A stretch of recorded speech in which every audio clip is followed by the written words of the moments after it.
what do you remember from our experience together? Well, that you inspired me. Well, that wasn't the answer I was looking for, but... Well, we were trying to come up with a little story or a beginning, excuse me, for a revamped syllabus, a completely new type of syllabus. And so I started out with a sentence, and you pushed me a little bit and said, well, go back a little bit further. He kept asking me why questions. And basically it was why I became a teacher.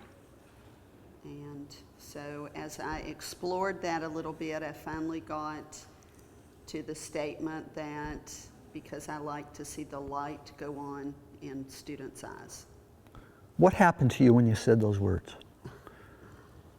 I guess I felt them, and you said you could see a change in me. She lit up. She was ready to go on that syllabus assignment, right? That next morning, I wrote about my friend Carol in my gratitude journal. This stranger was now my friend, someone I'm not going to forget for a long, long time, Wow. because something happened. Thank you so much. Thank you. I really appreciate that, Carol. When that experience happened, and I was writing, I thought of another experience that happened in this town about 40 years ago, 50 years, I don't know, a long time ago. I was living 2 blocks from here with a Hawaiian lady who was about 80, and I was a missionary. And her son came over, he was a grown man, and he had just been playing golf over at the Cuckoo Golf Course. And I said to him, I've never swung a golf club in my life. And he said, oh, here, try it. So I tried it, and it was really, really embarrassing because I was so stiff, I was so awkward, it was clearly awful. So he and his friend tried to help me. Try this, stand up a little straight. And the more they advised me, the worse I got. And then finally, he said, do you ever play baseball? I said, yeah, a lot. He said, you ever swing a bat? I said, yeah, thousands of times. He said, okay, swing it like a baseball bat. I said, oh. And I took and I swung the thing. And there was a night and day difference.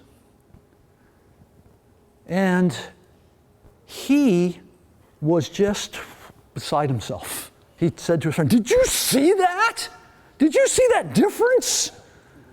And he couldn't stop talking about it. He was much more excited than I was, right?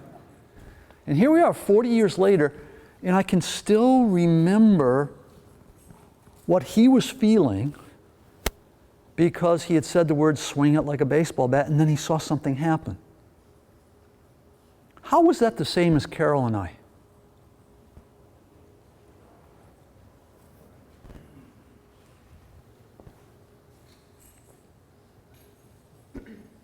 What do those two experiences have to do with each other? Dave?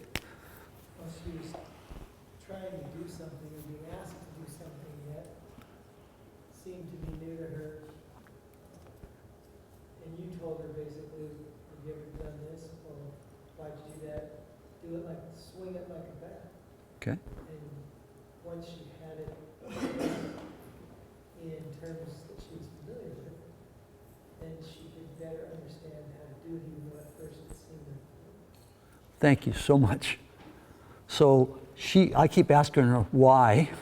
Why did you go into education? And she'd give an answer and I push it harder. And finally, she says, look, I go into education because the light comes on in their eye. And the light comes on in her eye. She was a new person all of a sudden. She was ready to write that syllabus. And I was thrilled for her. What an incredible moment. And Bill says to me, swing it like a baseball bat, and he watches this transformation take place. And he's beside himself. And you and I have the opportunity not to just teach worldly things, but we have the opportunity to say words that change people for all eternity. And when we read the scriptures and they look at their converts, they rejoice because of that impact forever. And many people in this room have had that. What's the church trying to do to teaching? You know, the church is really kind of laboring, getting members of the church to change their teaching. What are they trying to do? Yeah. The biggest change I've seen is getting the students and the people in the class to teach. Okay. Rather than teachers standing up there and kind of laying it all out the whole time, maybe ask a question here and there. It's getting them to teach in the classroom, especially the youth. Okay. So Come Follow Me, we've been introduced to just a few years now, and we're saying, what is Come Follow Me? Well, part of it's having the teachers teach, but what's the underlying principle? I'm not sure if this is the underlying part of it. What I see is part of Come Follow Me and Preach My Gospel and even the nursery curriculum and other things. They're trying to unscript the presentation of teaching in the church so that it's no longer, I'm going to memorize this, I'm going to tell you, and I'm going to cut out these questions, and we're going to ask this one first and read that one. But it goes back to that principle. Study it out in your mind. Ponder this. And then go in, follow the Spirit, and see how it goes. If we do that, then we're not teaching anymore. You know, preparing those lessons, getting the students to memorize, that is teaching, isn't it? I think it's section 88, verse 78. Teach ye diligently, and my grace shall attend you, that ye may be instructed more perfectly. What does that mean? My grace shall attend you. We have changed from being a data transfer system to a mutual experience system that relies on His grace or the Spirit doing the teaching to the teacher. That acknowledging that until He is working through me instead of on me, He can't do His work. Does that sound doctrinally sound? Does to me. Makes great sense to me. Now, let's get the members of the church to do that. What happens?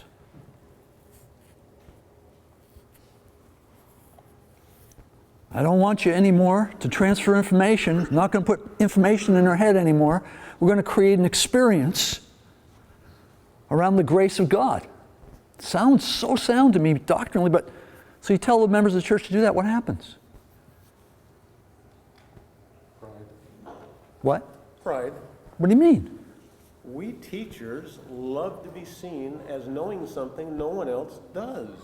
The false prophet takes over, and the ravening wolf becomes the reality. I'm getting really scared now. This is, right. Yes, ma'am, 7. I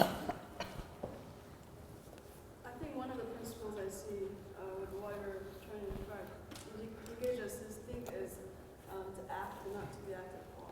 Okay. When that happens, we all become active participants in the gospel. We learn and nourish each other, and there's no, he's a teacher, I'm just here to learn. So that's interesting because the very hierarchical structure suddenly is being challenged. I'm the expert, I'm the teacher, I'm at the top of the hierarchy. You are the passive student. My job is to put information into your memory. And if we gave tests, you take the test and then we would give you a degree. And we say, no, we're not going to do that anymore. Now, that still exists, but that's not what we're about. We're about this experience. And if we look at the arguments under Come Follow Me, it says, Come Follow Me is about teaching as Jesus taught, right? Now, what we're about this morning is we're going to try to grab that by the throat and wrestle it to the ground, not just because we teach in church. I believe that that kind of teaching is leadership, and that leadership is teaching. People keep those as separate concepts. We had a brilliant professor here Thursday from the mainland teaching sort of the cutting edge notions of teaching. And I sat here listening. And everything he said, I interpreted as leadership. Every research study from education, I could cite one from leadership in organizations. When we push this envelope and get out to the furthest realms of truth, things start to come together. So we're going to do that today, and we're going to therefore have some experiences. Should we have some experiences? All right. Here's your first experience. I'd like everyone to stand up, and if you're on this half of the room, I'd like you to face this way. If you're on this half of the room, I'd like you to face this way. Everybody stand up.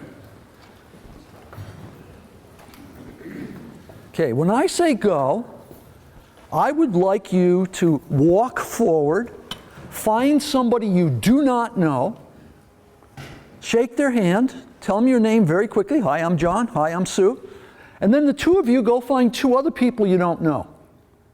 And when you're done, I would like you to create a group of 6, bring your materials, and no one in the back rows back there. Fill these tables up front. It's very important. So from sort of here on up. So when I say go, find a partner, then find another pair of partners, and then the third set of partners, 6 people. Ready? So start with people you don't know. Go.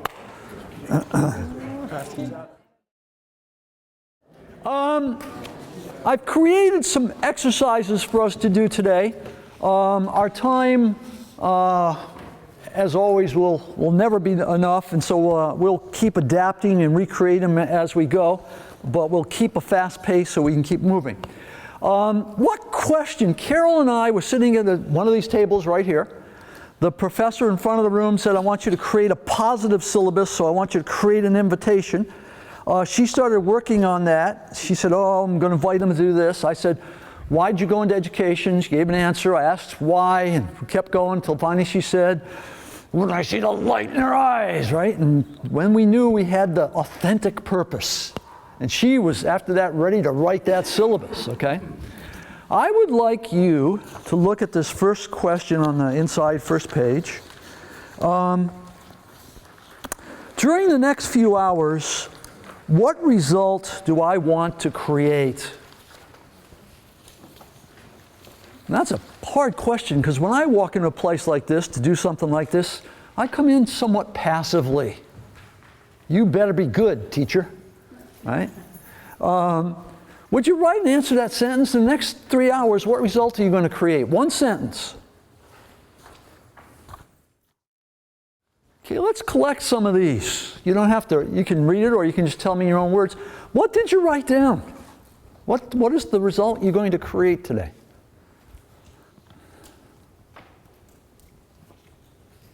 Yes, ma'am.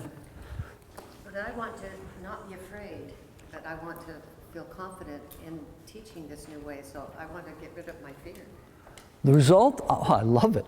The result I want to create today is I want to leave my fear behind me. What a great statement. Yes, sir. I would like you to help me be a better husband, a better father, a better grandfather, a better teacher in the gospel and here. Okay, so what is the result you want to create? I got that. I hear you. I want to be able to absorb and learn the things that you can teach me. What an important contrast that was just then. I want you to make me a better grandfather. And all of a sudden I said, what result do you want to create? And he says, I want to absorb. That's a whole different perspective, radically different perspective. I'm learning already. Who's accountable? Right? He's accountable now for his zone of control, right? That's a fundamentally different life stance. Thank you. One more. Who else wrote one? Or afraid to give it now after we did that. I want to create a new vision of learning, teaching, and leadership for myself. Fantastic. Whoa, if I walk out with that, a new vision, not only of teaching, but of myself. Wow. That's very different than conventional thinking would suggest. Thank you so much, all three of you. So let's go to the first terrifying exercise that we'll do together. We're going to build Zion. If you look at the next page, it says exercise 2, the Holy Ghost. The Holy Ghost, listed here are some statements about how we might experience the Holy Ghost. As you read them, check the statements you most resonate with. So you may look at someone and say, I just don't connect to that. I know I'm supposed to, but I don't. But whoa, I really connect to that statement. Okay, so you would check the ones you resonate with.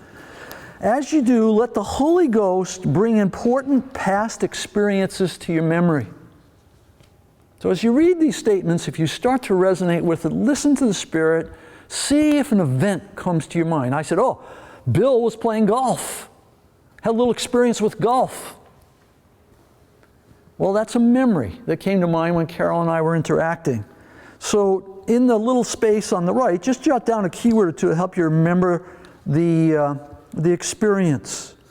And then I'm going to give you a couple of minutes to work on this because, again, I'm going to keep moving.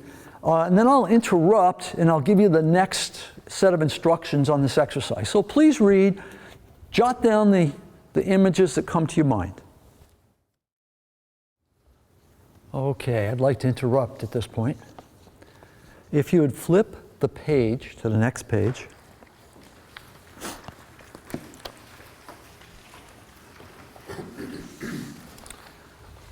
Here's the instructions. In your groups, please share the 3 lines, and we're going to change that to 2. So each person will share 2 lines you most resonated with, and share a story that illustrates why you feel the way you do.